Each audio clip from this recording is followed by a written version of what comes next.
Ye Olden Times. I knew what she was thinking about. Our field trip to Plimoth Plantation coming up on Thursday. She spread a dry rag over Mrs. Mallard's back and sank down with her head in her hands.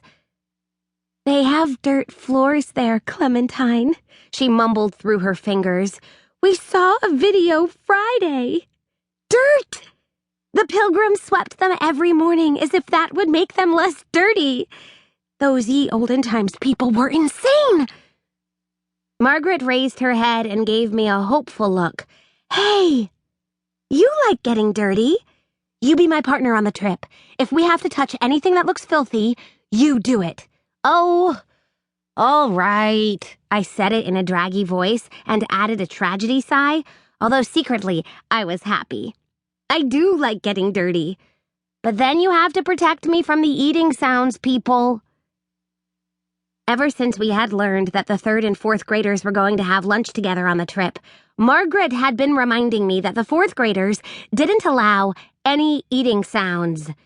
Every time I asked her what they did if someone made a noise, she turned white and began to quake as if the answer was too horrible to say out loud, which was enough of an answer for me.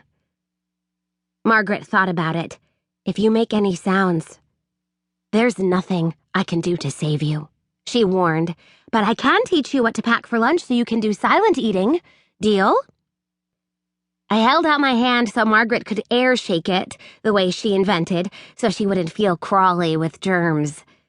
Then Margaret pointed at my sketchbook. "You can do the drawing now. Extra sparkle rays. No cows." Just as I pulled out my pencils, though, my family came over. Margaret gave my mother's belly a suspicious look and took a step backward. My mother laughed and told her, "Don't worry, still a few months to go." No matter how many times we tell her it won't happen, Margaret acts as if our baby could be born at any second, in a big explosion, aiming right at her. Margaret said, "Oh, phew, good." But I noticed she didn't come any closer. Even when my dad took a picture of her beside the shiny statue, she kept stealing nervous glances at my mom. My parents took off after my brother again and waved for me to follow. "What are you so worried about anyway, Margaret?" I asked as I collected my pencils. "Babies wear diapers for a reason, you know, Clementine," she answered, "and I don't think they come with one on." I didn't have a good answer for that, so I patted Mrs. Mallard's head and said goodbye. It was a pretty good walk. I kept an eye out for cows, in case some farmer realized, "Hey, that was a good idea those historical people had. I'm going to be nice to my cows, too, and let them have a stroll through the park." Boston Common is a lot more interesting now, and I bet the cows would enjoy it even more. And so would I. Cows on swan boats, cows relaxing on benches, cows using porta potties. I would really like to see those things. I didn't, but there was a lot of other good stuff. We saw some kite flyers and a woman on a unicycle and about 1,000,000 daffodils. Some workmen were jackhammering up a curbstone, which made my brother so excited he looked like he was being electrocuted. Mostly, though, what we saw were things that seemed to be in a big hurry to get growing.